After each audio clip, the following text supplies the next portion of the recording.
This video describes the procedure to model a 3D part in SolidWorks. When provided with the orthographic view, we take the example of a wedge for which a front view and a right side view is provided to us. By looking at these two views, we first determine the faces that exist on these two views and then try to look at the features that are generated from those surfaces. If we look at the front view, we have got a outer contour uh, enveloping this area over here. Second one bounded by these edges. These are the two surfaces that are seen in the front. And when it comes to the right side view, we have got a shape enclosed by the edges here and the arc above to form a closed area. This is one contour. There's a second one over here bounded by two lines and an arc. A third one over here, a similar one to the other side, a symmetric image of it. And lastly, at the bottom here, we have got another surface bounded by lines and arcs. So these are four different surfaces that we see in the right side and two different surfaces in the front side view. If we look at it in an overall shape, we would see a circular shape enclosing all four surfaces in the right side view. And if we go from the top to the bottom, from the top we start constructing a line to see where exactly it would end. We see the top edge of the part over here on the front view. In a similar way, as we go down from the bottom of the circle, we see a horizontal line all across the width of the part in the front view. This is resembling a cylinder. So you have got a circle in one view, another view in the form of a slightly modified rectangle here. So this is something which would be the views that are obtained from a cylinder. So we have got a cylinder here which have been truncated with some planes and some steps here to generate other features on top of it. In general, the starting base feature would be a cylinder.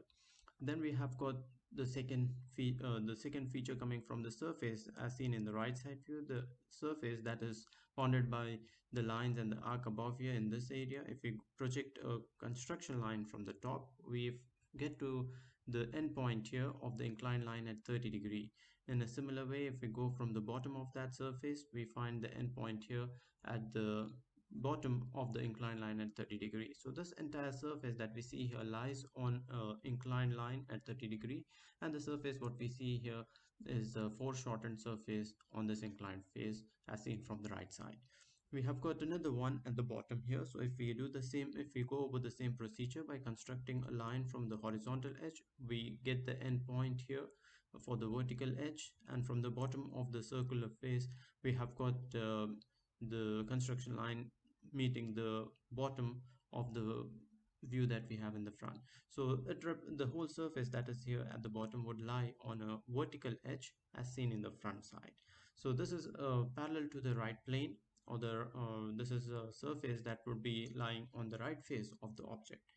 We then have got another surface here on the left and the right. They resemble each other or are symmetric images. We look at the first one here, that we have got two lines and an arc here. If we try to match it with a construction line on the other side, we get the top here on the top of the line here. This is the starting of that feature, and as we go from the bottom here, this is the end of the feature on a vertical edge. So the whole surface that we see here is now reduced to an edge in the front view.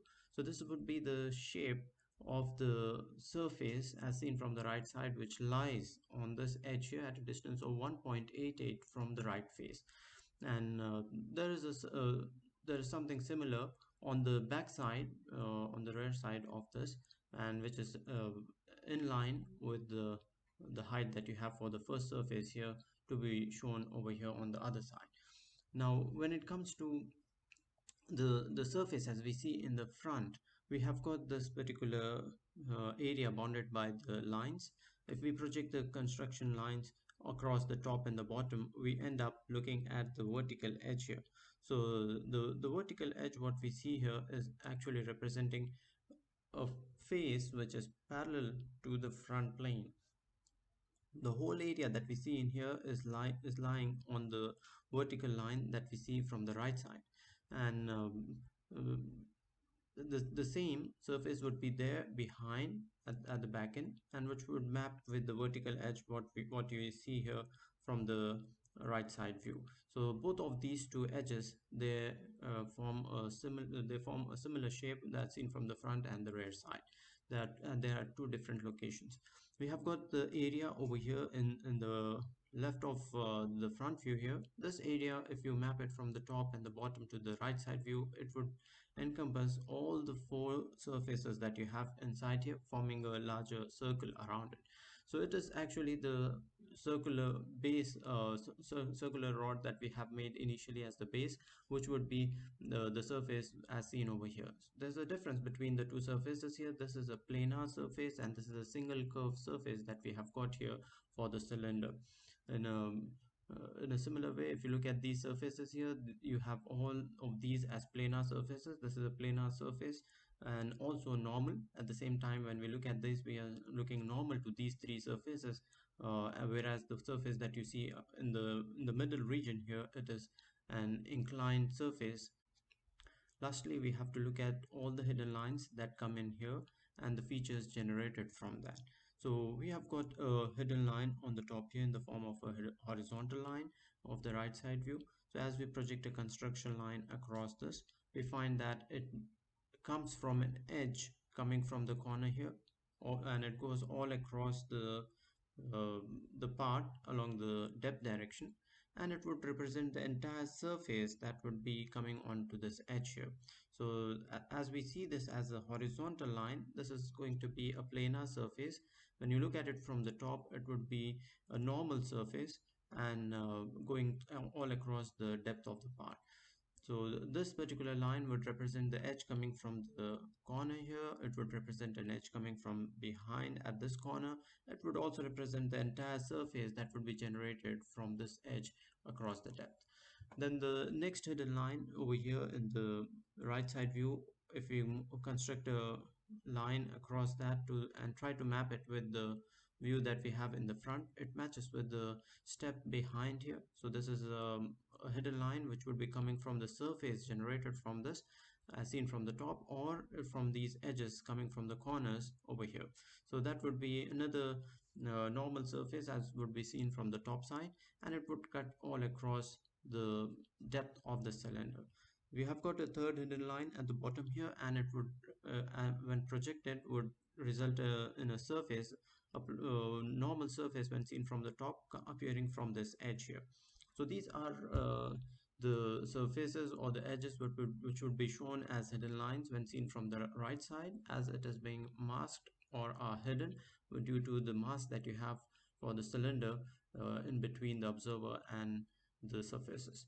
And we have got some more hidden lines in the front view. Over here we have got cylindrical hole coming in from the left side. This could be concluded by the shape that we see in the right side view. We have got a circular edge which is correlating with the rectangular view that we have in the front view, and since this being a hidden line, it would create a cavity or a hole inside the solid object when seen from the left side.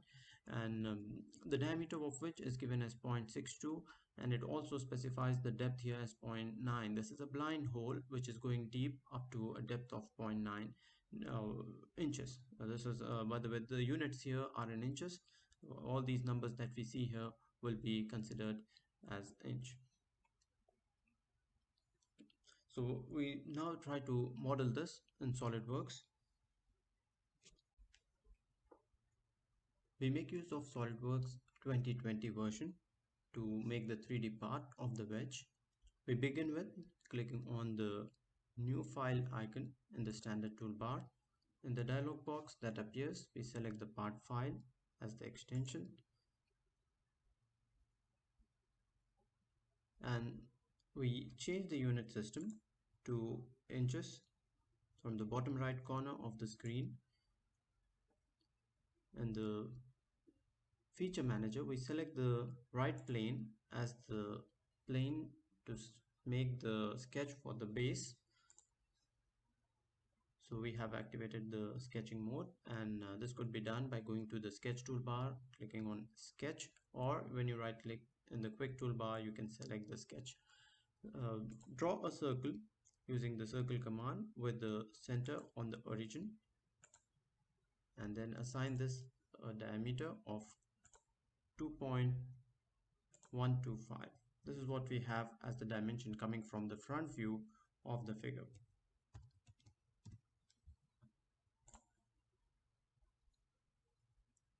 That's a fully defined sketch, as can be read from the status bar.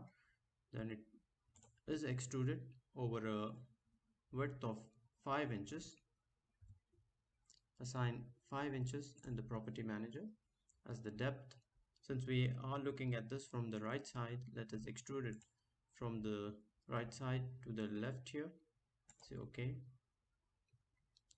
We have got the origin as the center of the circle, so this will also help us in having planes in the middle of the block, which can be used for symmetry, or for planes for having a mirror feature.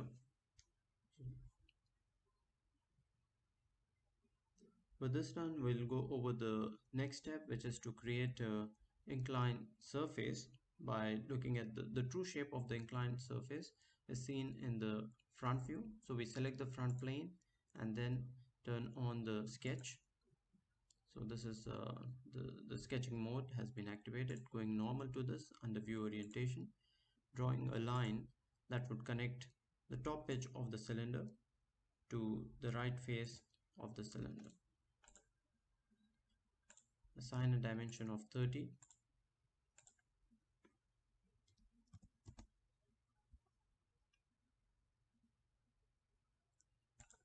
The horizontal component or the x component of this inclined line is given as 2.76.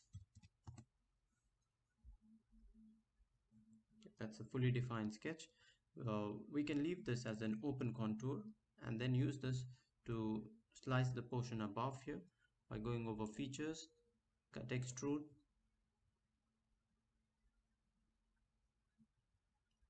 Now we have got the direction, we have the side which is being cut shown by the arrow here.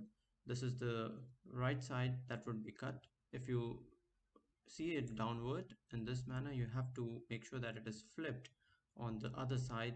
So this is actually the side which will be cut and the other would be retained. So you have to check the box, uncheck the box here to change the side, or simply click on the arrow such that it would get reversed. So this is how you have to make sure that the side to be cut is on the top here, this portion to be removed. It's always better to have a look at the part in isometric view while you're making a features command, or when you're trying to execute a command from the features toolbar. This is going to be a through all cut which is going to come on both sides. Accept this.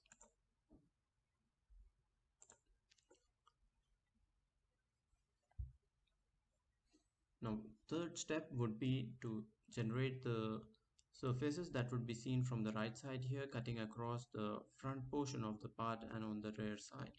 So for which we can make use of the right face and make a sketch. This is one way that could be used to make that. The other could be by using the frontal side.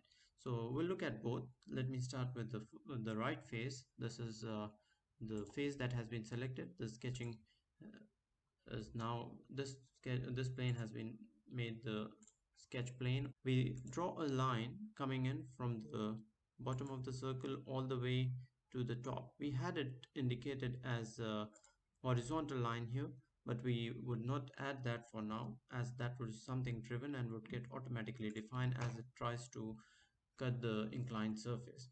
We assign a relation of vertical to make sure that the line over here is vertical. And to define it, we have got the distance from the center line to the solid line here as 0.62.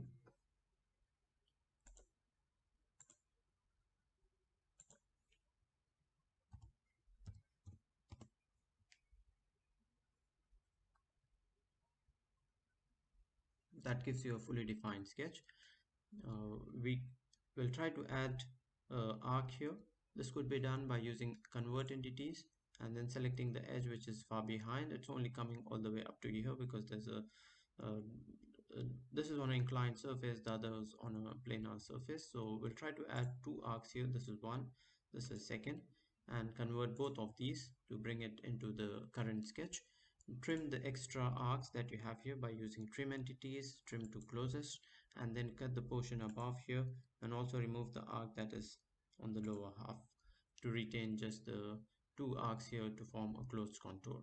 So this would be the sketch that we would use to cut the material out from the existing parts. We go over features again and select cut extrude, and this time we go in at a depth of 1.88,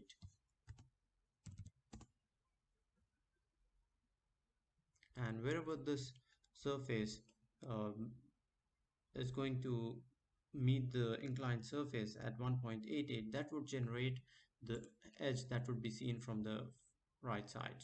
Now this is one way to add this. The alternate would be, so let me suppress this by rolling over this line above cut extrude 2, getting back to the shape as before. Select the front plane and then make this a sketch plane. Go normal to this, and you may draw a rectangle that would come from the front side, from the bottom to the top here. So we can get a inference line or add a relation between the top edge and the top line of the rectangle as collinear. So I would select the top edge here. Let me go to add relations and pick up the two edges above, make them collinear. Define the width of this as 1.88.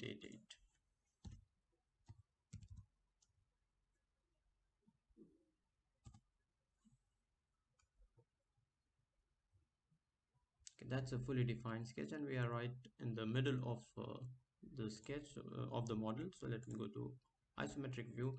Here's the position for the sketch that we have made. Let's go to features, cut extrude, and then remove the material enclosed by this area. So this is something on the other side. Reverse the direction.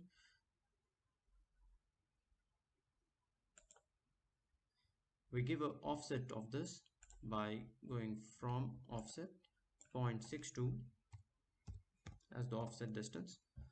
So we get a gap between the sketch and the extruded feature. This is going over all through, so we can simply change it from line to through all and then accept this. So while doing so, there are a few things that you also have to observe as seen from the front and the right side. In the front, we try to select an entire um, diameter that you would have on this particular part as the height for the rectangle, and when you look at it from the right side, you'll find that the edge that would be generated from this point where it's going to intersect the curve and the rectangle starts to cut it would be automatically generated at this distance of offset distance of 0.62. We don't have a reference to that. In the same way, on the top end here, wherever you have the material and the line of the rectangle would coincide, it will generate an edge from there. So let us try to execute this and have a look at the shape that would be generated. Now it is this edge that I was referring to you a few seconds ago. So this edge has been formed from a certain height below, and this is obtained when you have a cut taken at 0.62, offset distance of 0.62. So these are the two ways. You can adopt any of the two ways to make this part here, make this feature here. This has to be mirrored on the other side. So we have a plane as the front plane in the mirror, which could be used as a plane for mirror. Go to features and then select the mirror command. Assign the plane as the front plane. Open up the design tree and add front plane over here as the mirror face mirror plane. And then features to mirror, you would select cut extrude number 3. You can pick it up from the design tree, assign it here, or you can select one of the surfaces here and it would assign the feature as the one that is to be mirrored. So you see a preview here. This is what we are expecting, and accept this to give you the feature on the other side or from the rear side. So with this done, we are left with the steps behind there and the hole to be drilled. So we select the front plane again and make that a sketch plane. Go normal to the surface. Try to add the shape with the help of a line command, starting from the top of the cylinder.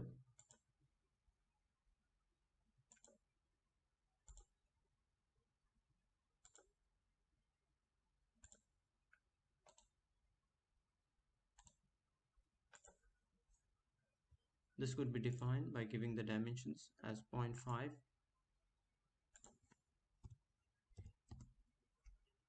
0.44 for the rest of the two steps.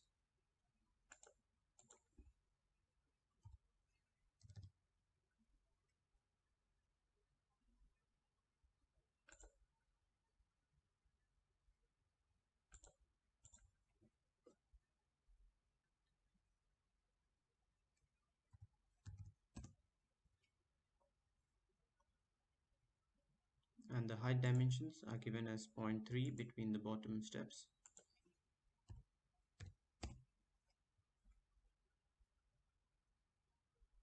And from the center line, we can make use of the origin here, which will be the reference for the center line, or you can even turn on the temporary axis and then use that as a reference. So this is temporary axis, and use this as a reference to give a dimension between the second step and the center line. This is 0.38.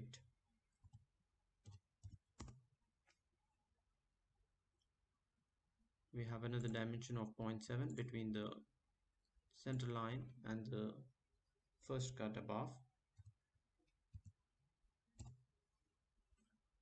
This is now a fully defined sketch. It's an open contour. We have just made the lines without forming a enclosure from the other side. So we are not using this as it's a through all cut. We can simply use this as a slice, as a cutting edge to slice all material that you have above here over this line. So go over features and select cut extrude.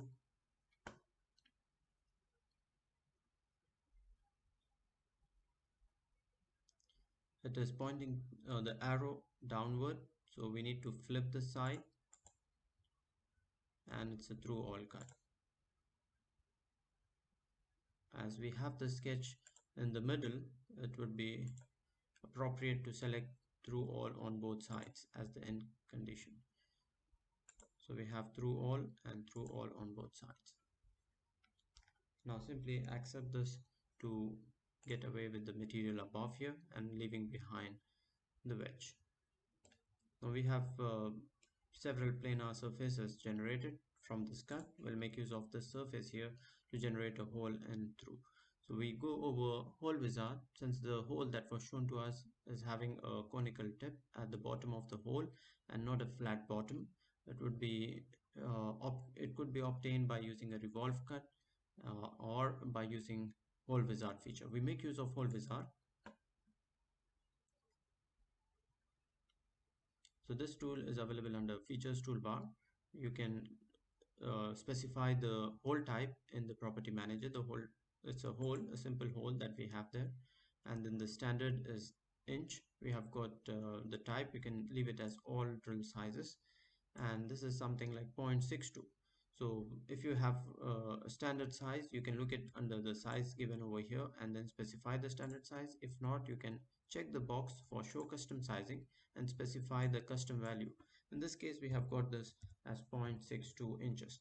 The end condition, as we scroll down through this property manager, we have got the end condition as through all. Change it to blind with the depth indicating here as 0.9.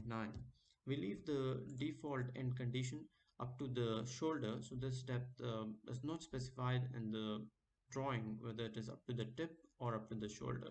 You can leave it up to the shoulder if nothing is specified, and in some cases where it is very critical that it should not go deep to a certain limit, then you have to specify it up to the tip, and it will be provided to you if it is to be taken all the way up to the tip. But in general, or if nothing specified, use it up to the shoulder. We have got the near countersink check. Uncheck this box to remove any near countersink, and then go to the positions tab and select the surface on which you want to start drilling this hole. The first click of your mouse should be on the surface that is to be used as the surface to drill the hole. The second should be for the center of this hole. Since we have the origin here in the middle, you can drop it directly onto that origin, or if you drop it somewhere else, give a relation of concentric between this and the outer edge here to fully define it. So I'll drop it here right in the middle at the origin to locate the center for this hole. Accept this.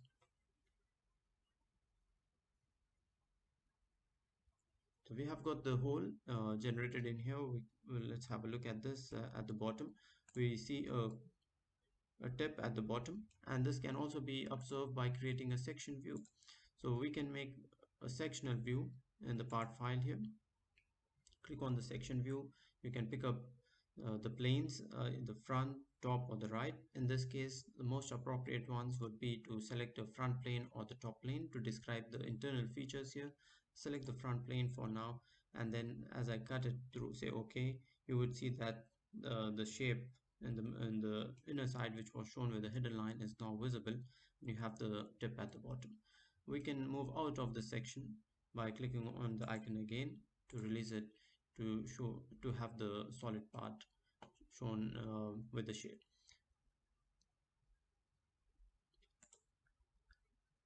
To validate our model that we have just made, you can change the display style to hidden lines visible, and under view orientation make it to view, which is split in the vertical direction, and use the view on the left here to resemble the front view. So under view orientation, make it as front view, and on the one on the right here, show it with the right side view. And to have it of the same scale, you can select the front view and click on zoom to fit. So this completes the video about making a 3D part of the wedge when provided with multi-views or orthographic views of the spar.